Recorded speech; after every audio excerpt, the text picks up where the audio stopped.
Hey everyone, on today's video we're going to take a look at this Centuri Eagle board set. That is a door nail right now. We'll do a little work on it, test some things, see if we can get it working, and when we're done with that we're going to probably see if we can convert this to multi-game. So this will be part one of a multi-part series, so probably 2 or 3 parts, I'm not sure yet, but this is going to be part one, but by the end of this, we'll have this partially working. So stay tuned, and we will get to it.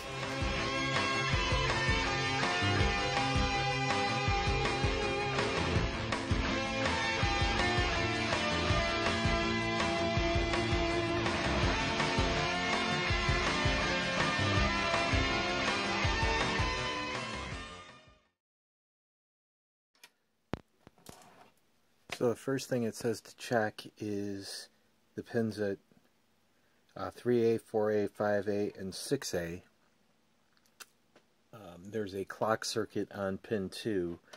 You have the logic probe here to test to see if there's any pulse on that, which would show the clock is active.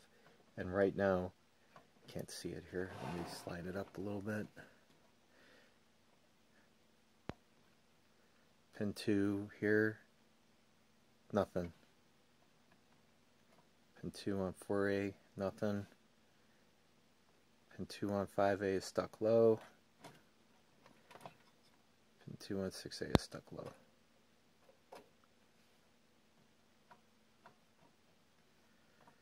These are open.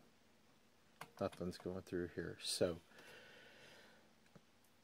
the first thing it says to do is on this, if that's your results, then to check the crystal back here, and if that doesn't fix it, then to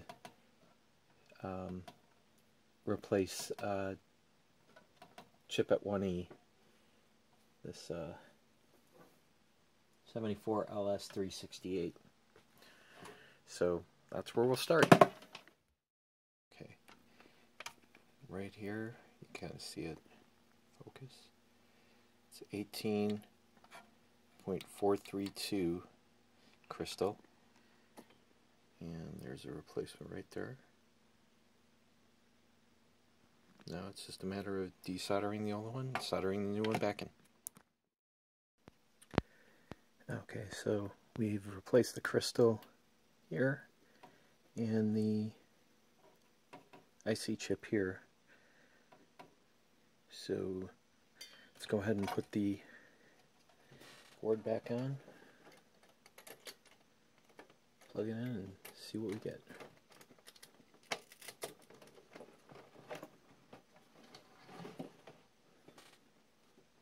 Make sure all the pins line up.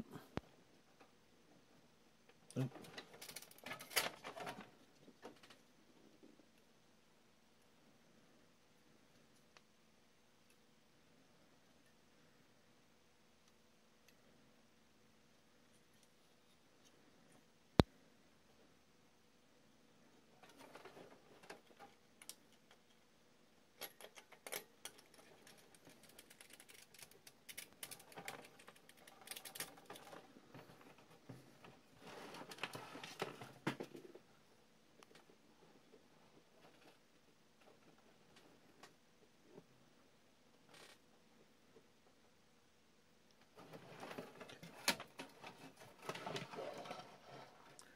Everything looks okay.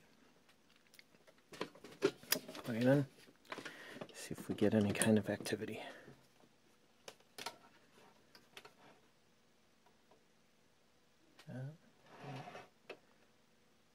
As you can see there, we're getting a pulse now.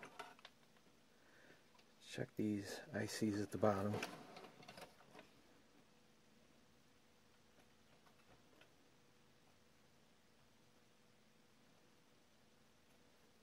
Pulse, pulse,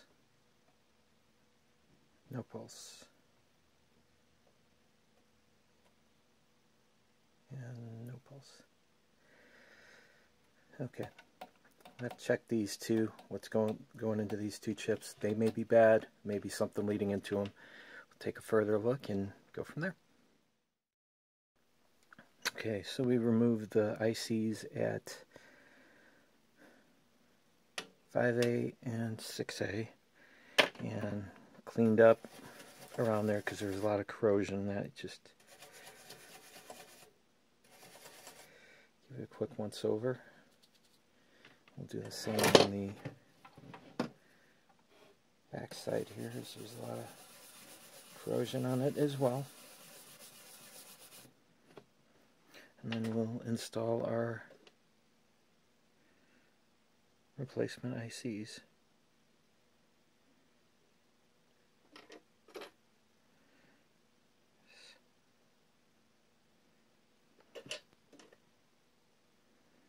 Oh, the leg is bent on that one.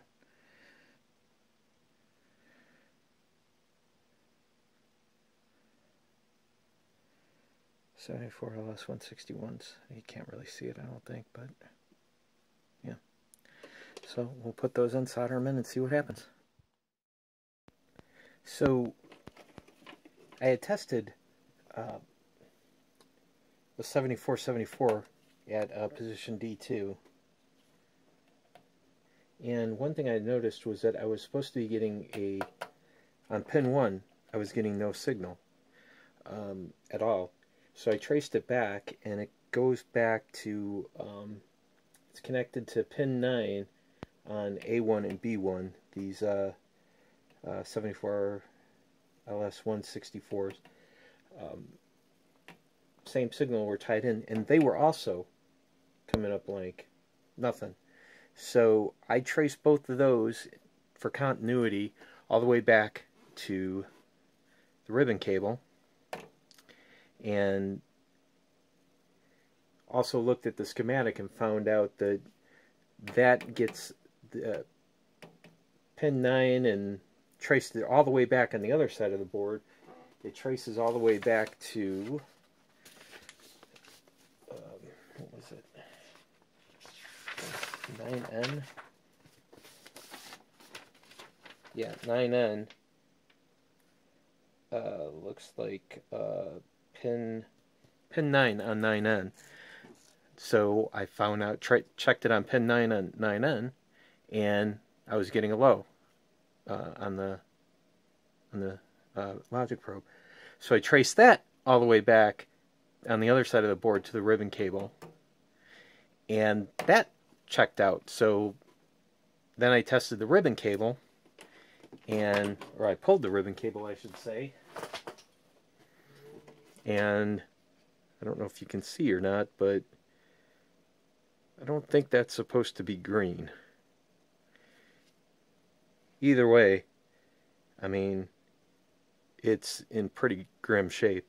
So I pulled the ribbon cable out, yanked it, cleaned out the contacts on both sides, checked the pins to make sure that they were making continuity between where the cable attaches and the board, and they were.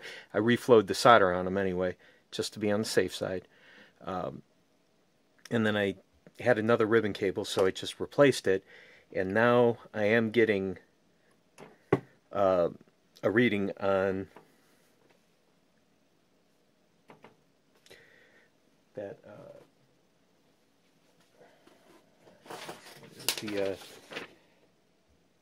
the 164s. So still not working, but I think we're making progress. So on to the next. So after putting the ribbon cable back in, we were getting a lot more life on the board. A lot of the, checking the different pins and that were giving me, good results, good pulsing. So it seems like we got a lot of activity, but there's still something that's just not triggering it to output video. So I went back to the Galaxian troubleshooting manual.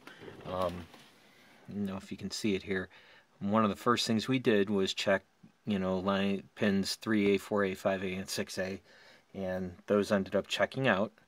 After we did a few things, we had to, replace a crystal, replace the chip at, 1E to get everything to work. But the next step, it said, was to check the XOR gates at 3B, 4B, 5B, and 6B. So figured I'd hit them with the logic probe. And when it got to 6B, this one right here, where you 6B, right there. So we're hitting it. We're getting good inputs on, pin 1 and pin 2, but then pin 3 is nothing. And then you go pin 4, pin 5, and then pin 6, nothing. And so on and so forth. I basically tested the chip, and it's every one. The 2 inputs were good, and it wasn't outputting anything. So, like, if you check this one, you got pin 1,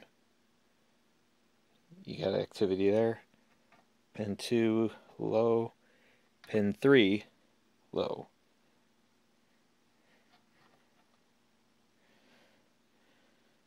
Well, and so on and so forth. So basically, it's not behaving the way the other ones are. So, got the order on for these. We'll replace it, and we'll go from there. Okay, I got the chip removed at 6B here. As you can see, it's pretty corroded, so I'm going to have to clean that up pretty well. And unlike the prior few that I swapped out, I'm gonna put a socket in this one, which I should have done on the other ones, but I completely forgot. So it's just a recommendation: go ahead and put sockets in there. If you're going to replace chips, you might as well, because you never know when they're going to go bad again.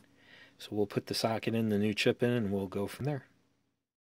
When I plugged it into the Tune Arcade monitor, this is what I get. So clearly, I mean, it's outputting video, but it's not synced. It's garbage. It doesn't appear to have anything going on at all. So there's still something missing there. I'm going to have to keep looking at the schematic and see if we can find out what the issue is.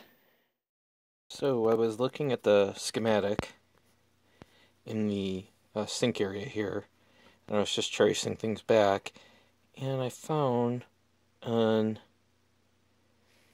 pin 12 on 8L it was floating. So that goes back to the output of 6E, which is pin 6, and that was not floating. So I checked the continuity again between these two, and it turns out, of course, 6E is on one side, 8L is on the other side, and of course, ribbon cable. So I tested the continuity, traced it 6E back to the ribbon cable, and it tested straight all the way to the ribbon cable. I had good continuity, and did the same thing for 8L on the other side, pin 12, traced it back to the ribbon cable, had good continuity. So I checked the ribbon cable to make sure that the ribbon cable was okay, and that tested okay. So I cleaned the posts on the pins on the ribbon cable, and I reflowed the solder again on this header, this one here. I think I did the other one last time, and I have continuity now. So I'm going to plug it in and see what we get. Okay, so we're making progress here. As you can see, the board is working now. Not really sure why the first player, second player, and high score is folded over the top, and the bottom of the screen is totally black. I have to trace that down, but we are making major progress here. So, yeah, I mean, have to figure out that last piece of the puzzle, and I think we'll have a 100% working board set here. See if we can track that down, and we'll go from there. Well, we're making progress here. While it's not fully working in that, at least we do have an image up on the screen now. So for the next one, we're going to try to fix the issue with the curling at the top and the issue with the star field moving too fast. As long as we're able to get those fixed, then what I'm planning on doing is deconverting this from Eagle back to Galaxian. The Eagle board set is basically a bootleg, more or less, of the Galaxian board set. There's a few minor differences, and quite a few hacks on there that we'll have to undo in order to get it to play Galaxian again. Once Galaxian is working on the board, then we're going to go ahead and install one of the multi-kits that are available, probably the Macros Arcade 4-play 4 games in 1 multi-game. See if we can get that up and running. But for the next one, we should have a working board set and hopefully have a multi-game installed on it, and we'll go ahead and put it back out in the cabinet and see how it works. So we'll see you on the next one.